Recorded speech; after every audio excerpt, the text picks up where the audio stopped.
Welcome to the Legally Speaking podcast. I'm your host, Rob Hanna. Today, I'm delighted to be joined by Patricia Baxter. Patricia is a managing partner at Morgan Akins, where she handles general litigation cases in Pennsylvania and New Jersey, particularly specializes in premises liability, product liability, and aviation.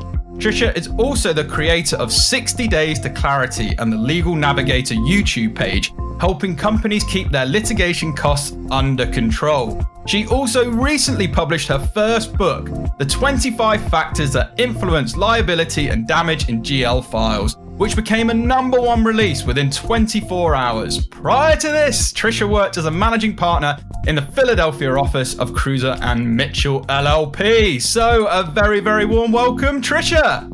Hey, Rob. Oh my God, that was a hell of an intro. I need whoever writes your stuff, I need to talk to them. That is beautiful. I love that. Well, we love you and thank you for coming on the show. And before we dive into all your amazing achievements and everything you've done for the legal community, we must start with our customary icebreaker question here on the Legally Speaking podcast, which is, on the scale of 1 to 10, 10 being very real, how real would you rate the reality hit series Suits in terms of its reality? 7? Okay. I've actually never seen it. I don't even know what that's about. What is it about? Oh, that's great that you've never seen it. Basically, most lawyers come on, they slate it, they say it's sort of not real, it's not the truth. It's basically a bit of a Hollywood legal series, which isn't very real, so people tend to just give it a very low figure. But the fact you've not seen it, I think we'll move straight on. So let's start at the beginning. Tell us a bit about your family background and upbringing. Sure. So I was raised in Virginia by a single mom. We were sort of lower middle class. I've had a job since I was, I think, 10 years old, babysitting. You know, I think the only year that I did not work was my first year in law school, and I think they prohibited it. But I was, raised in that environment that you work really hard. I saw my mom struggle with, money and jobs and not loving what she did. She would come home and be miserable. And she taught me, she's like, you do not want to do that. So she really pushed education. I went to college. I went to law school. And I really thought I would get out of law school and help people. I looked at, working at the DA's office, the public defender's office. I was really wanted to work at women's organizations. And I found out that the salaries were so low that I couldn't pay my student loans and live and work there at the same time. So I ended up pivoting and going into private practice, the defense field.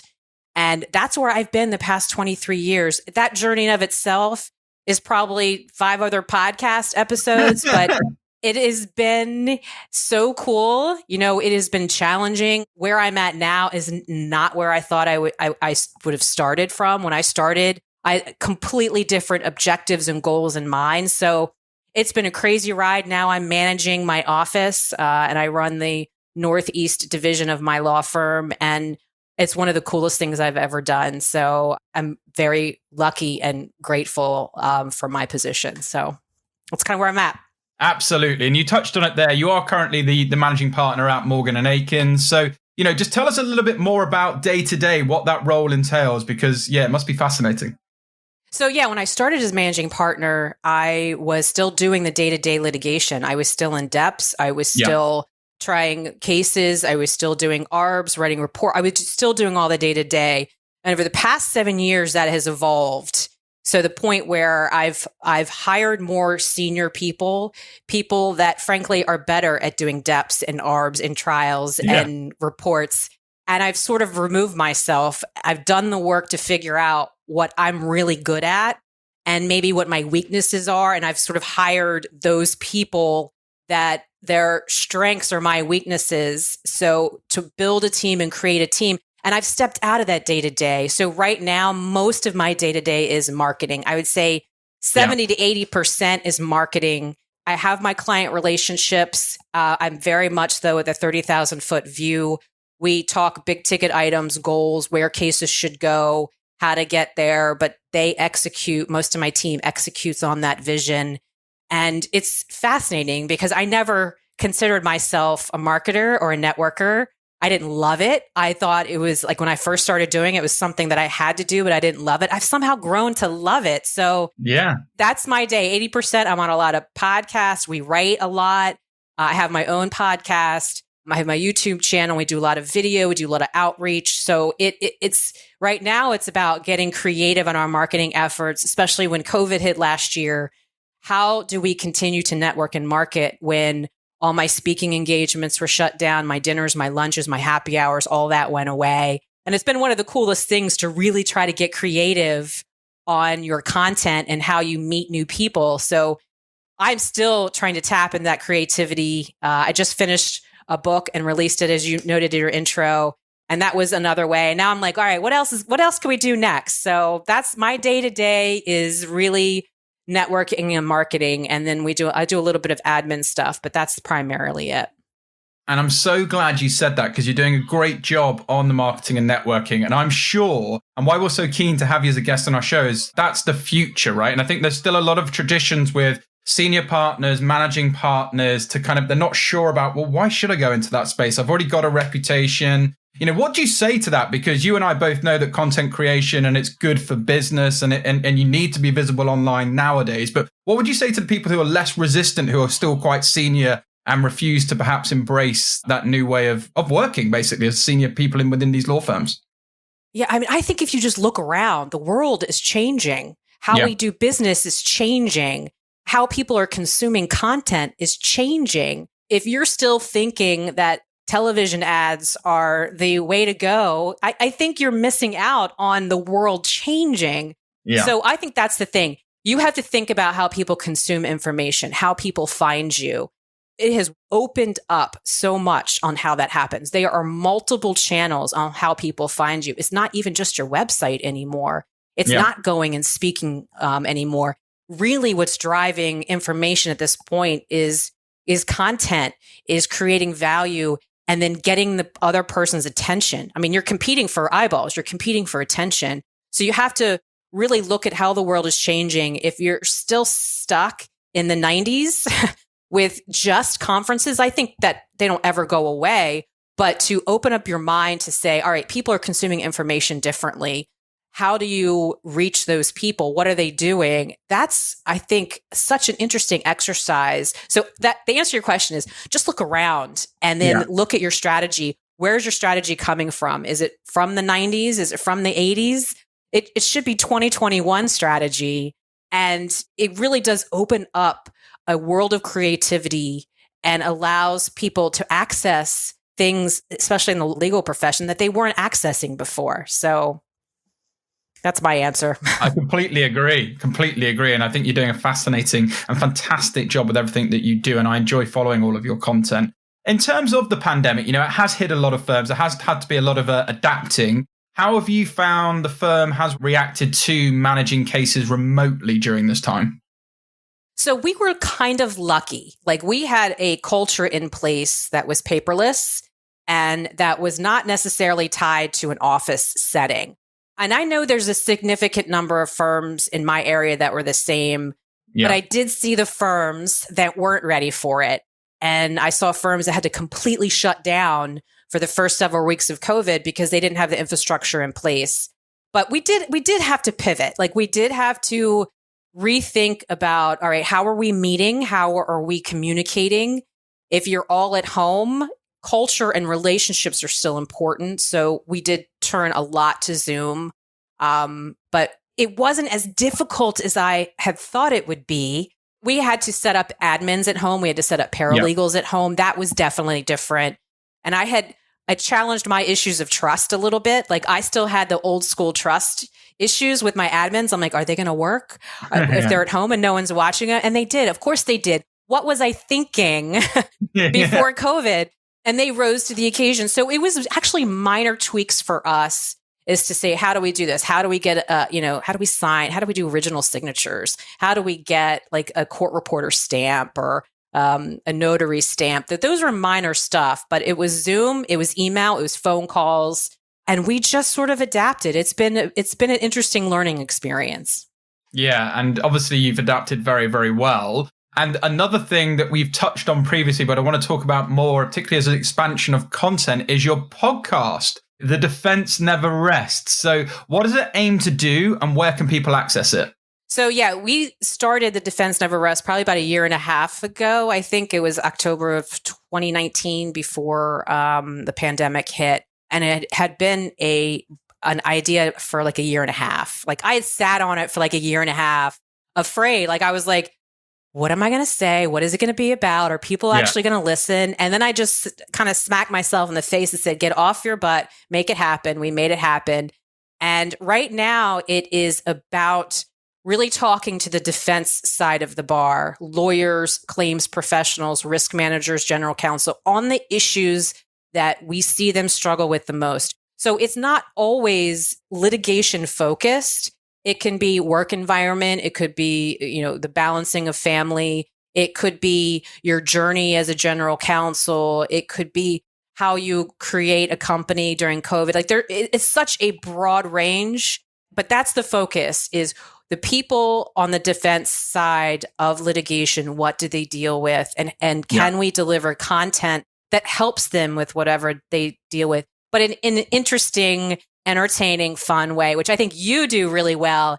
You're not stuffy, you're fun, you're entertaining. And, when we first started the podcast, I didn't want to get on and be like, let's talk about case law. Smith v. Jones says X, Y, and Z. I wanted to have some fun and laugh because that's what I find when I'm in my client meetings. Yeah, there's work talk, but there's also laughter. People don't want to take themselves too seriously. They want to have some fun. So I think if you can combine in a podcast, giving value and having fun at the same time, what's better than that? So that's kind of where we're at. You can find us on Apple, Spotify, SoundCloud, all of the major channels. So definitely check us out if you're inclined.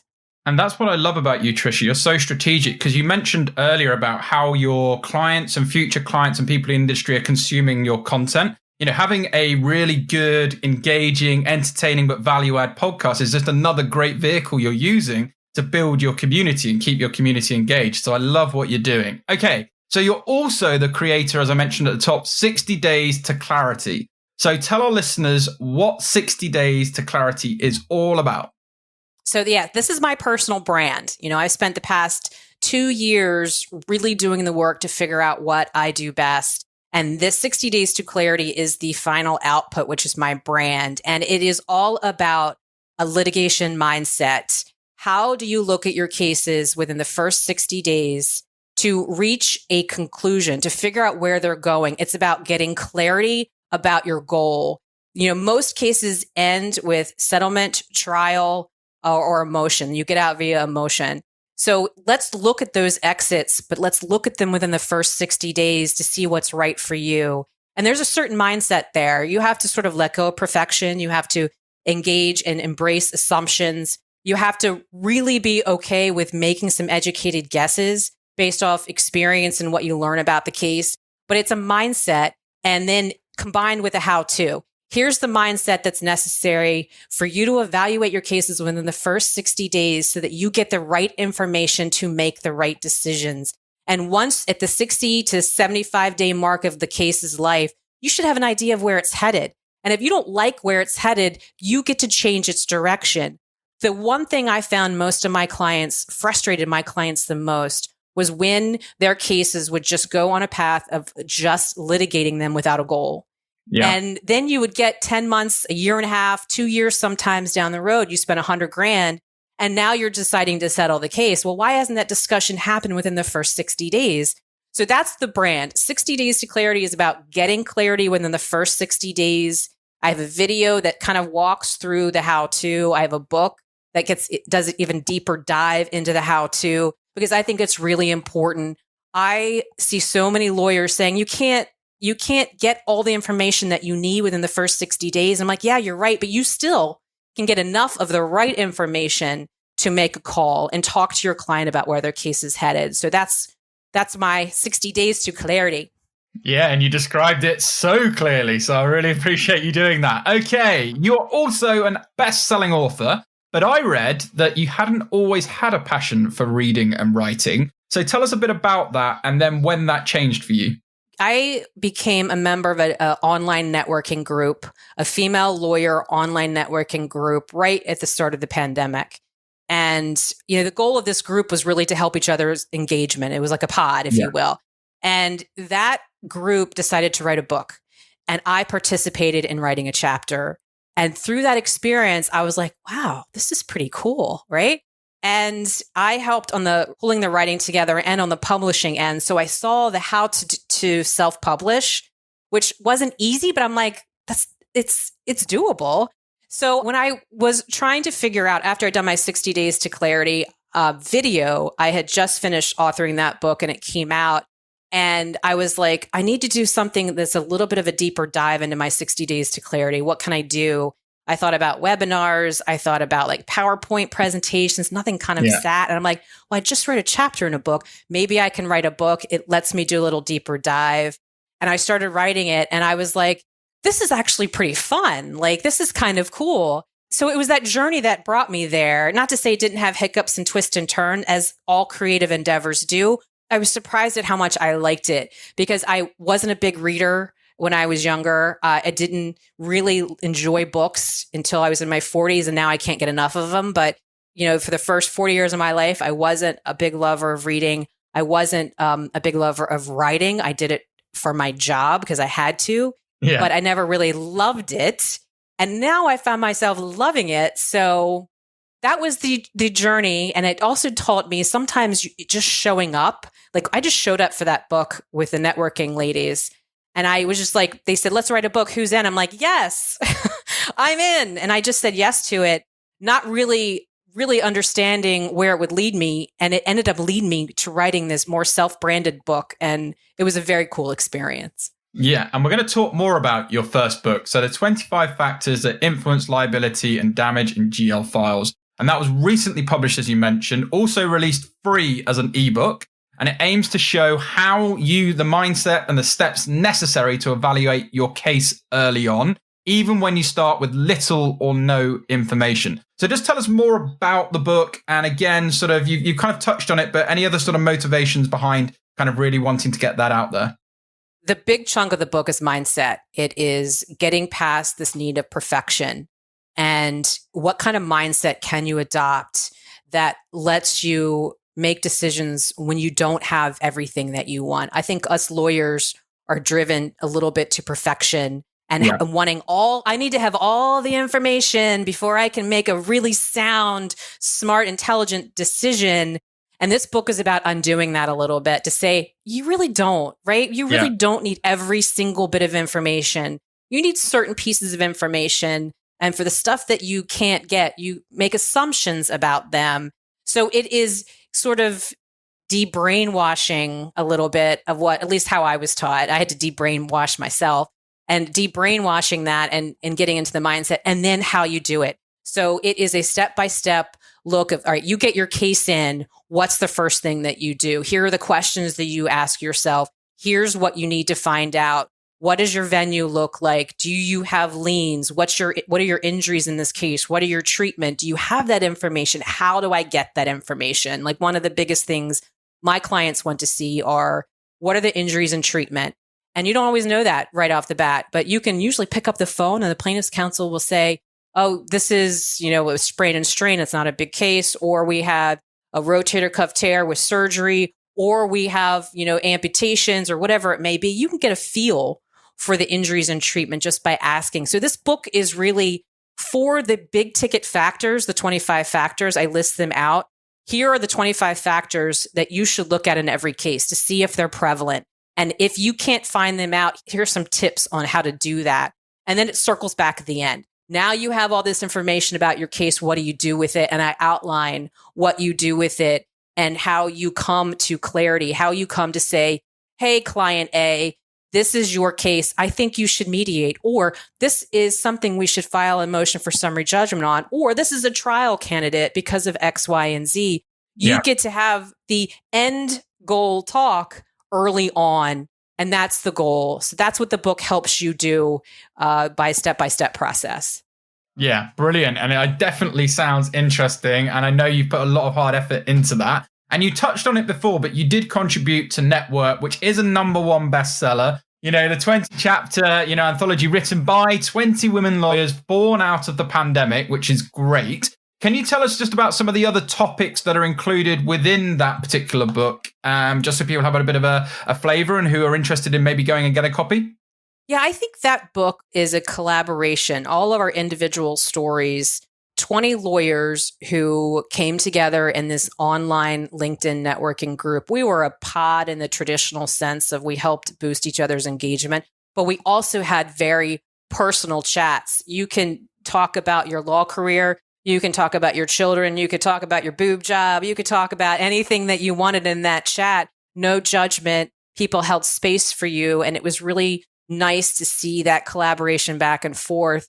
So we wanted to capture that special dynamic in a book.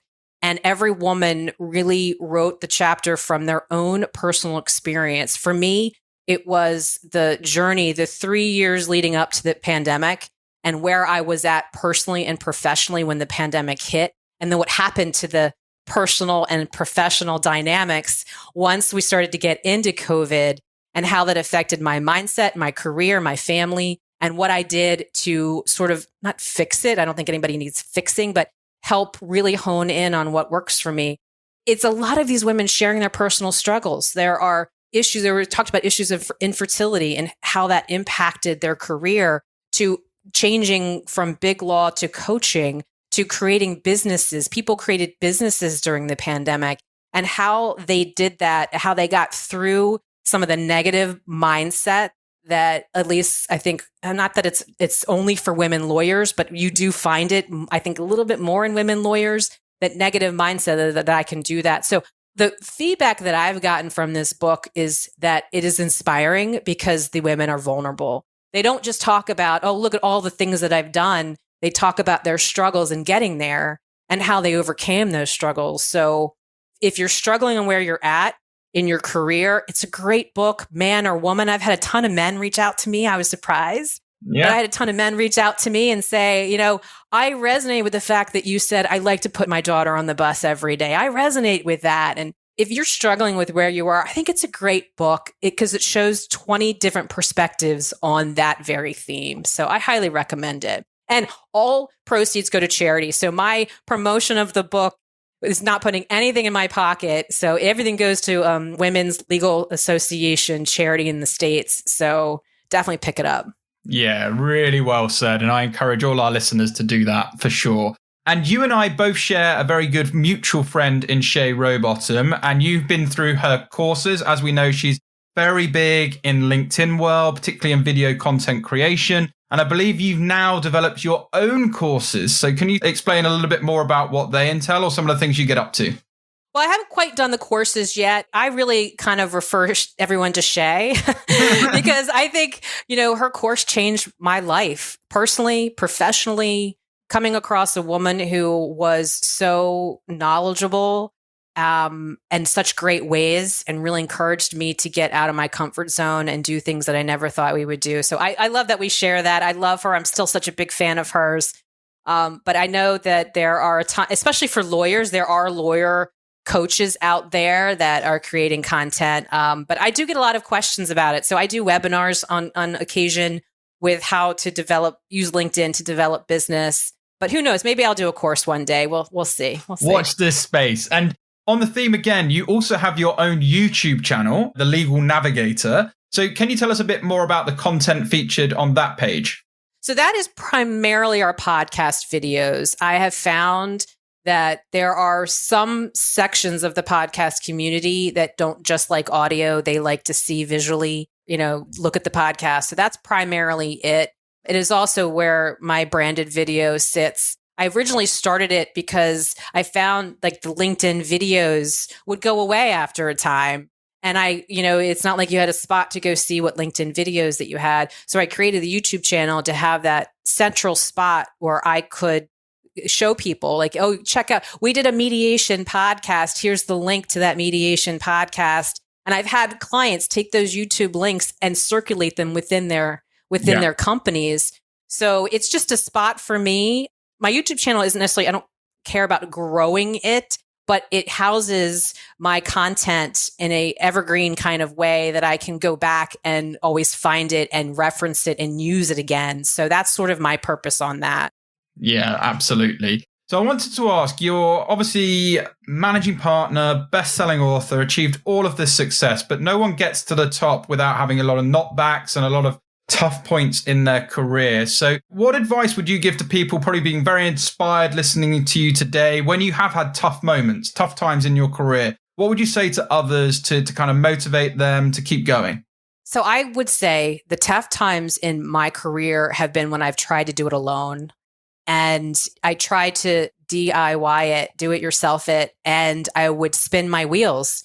And the spinning of the wheels was like, I'm like, this is ridiculous. And the spinning of the wheels would leave me to have those thoughts of quitting or giving up or moving on. So I made some strategic decisions to work with some coaches. I worked with Shay. I was about to give up on my LinkedIn strategy when Shay came into my life. And, she really put me on the right path. And I did the same thing in life. I hired a life coach to help me with lifing it. Everyone needs help with life. Yeah. When I started my podcast, we spun our wheels on that too, because I was like, I'm going to do it by myself. I can figure it out. And I could have hired somebody to do it for me. And I'm not saying you need to spend money. You can find a mentor. You can find somebody who's walked your path. If you see somebody doing what you want to do, you don't always have to reinvent the wheel. I would reach out, find somebody who's already done that, that's willing to take you on and teach you. It is so much more beneficial to talk to somebody who's already worked out the kinks than to try just to do it yourself. That was my biggest mistake. If you find yourself spinning your wheels, stop, pause, find somebody who's already done it, whether that's hiring somebody or just getting a mentor. That was the key for breaking through those brick walls for me. Yeah, absolutely. And obviously you have achieved a lot within the profession, but for you, what makes a great lawyer? I think somebody who really listens to what their client wants. I have clients that want to try cases, and I have clients that want to shut down cases very quickly. It is creating a true partnership and collaboration with your clients, listening to them, listening to their business reasons for doing X, Y, and Z, getting to know their risk tolerance. You got to know the law, but all the lawyers know the law. Like most lawyers I know can take a dep and write discovery and write motions. But the ones that really, really separate themselves from the pack are the ones that have those relationships where they're really attuned to what their clients want. It's not about the point ones or the billing. It's about, all right, do they want me to shut this case down and why? What's their risk tolerance here? Let me listen to what they have done in the past, what they're saying, and create that relationship. That's my personal experience. My longtime clients, I actually consider they're friends of mine. And I joked with one last week when he was like, if you do that again, I'm going to fire you. I'm like, if you fire me, we are still going to be friends. So don't worry about it. So I think that's really the key is if you're somebody who has clients, I assume most lawyers do, is to really be a great listener and collaborator. Yeah, I love that. And just finally, maybe to build on that point then, what's your key piece of advice in relation to getting clarity in your GL files? I think you have to do a deep dive. You really have to do a deep dive in your venue, what venue you're in, what facts you are, gather as much information as you possibly can.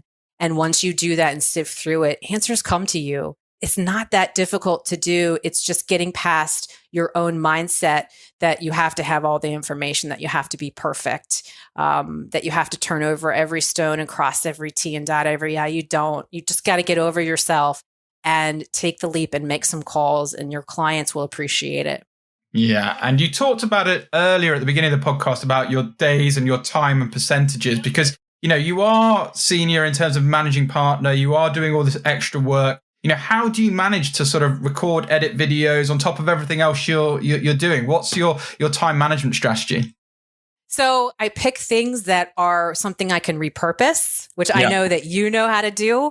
Like we'll repurpose this podcast into clips, and maybe we'll take the transcript and do some stuff with the transcript. But I tend to think, all right, if I'm going to do a podcast, then my editor is going to take care of editing the clips. And, I don't have to do that. I don't edit my videos, and nor would you want me editing your video or my videos. I don't have that skill set. that's what I do. I don't do webinars unless they're recorded. I don't write like this book that I wrote will probably be turned into its own podcast at some point or repurposed in some way. The book has been repurposed in my post. So that's the key for me. Evergreen content that lasts a long time that I can repurpose and reuse and that doesn't just poof, go away in the smoke. So that's the key to time management. For me, I could do film 2 podcasts a month and get 5 to 6 pieces of content out of it.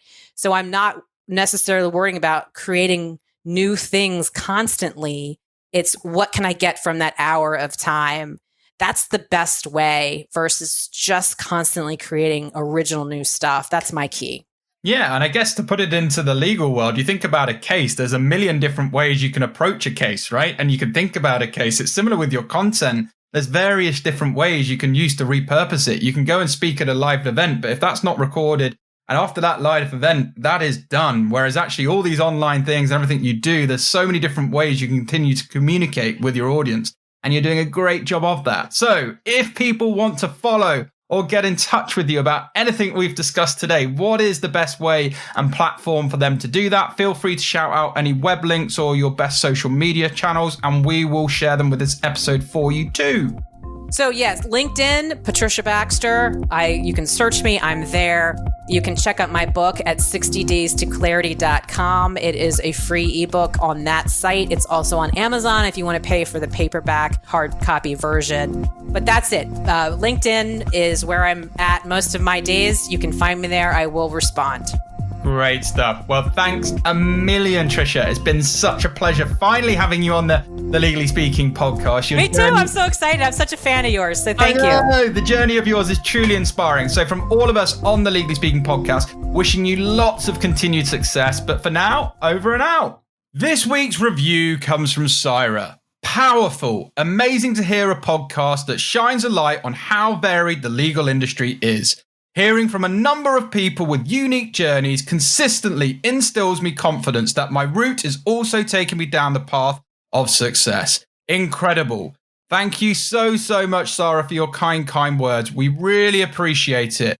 Thank you so much once again. Thank you for listening to this episode of the Legally Speaking podcast. If you enjoyed the show and want to help support us, remember to leave us a rating and review on Apple iTunes. You can also support the show and gain exclusive benefits, bonus content, and much more by signing up to our Patreon page, which is www.patreon.com/Legally Speaking podcast.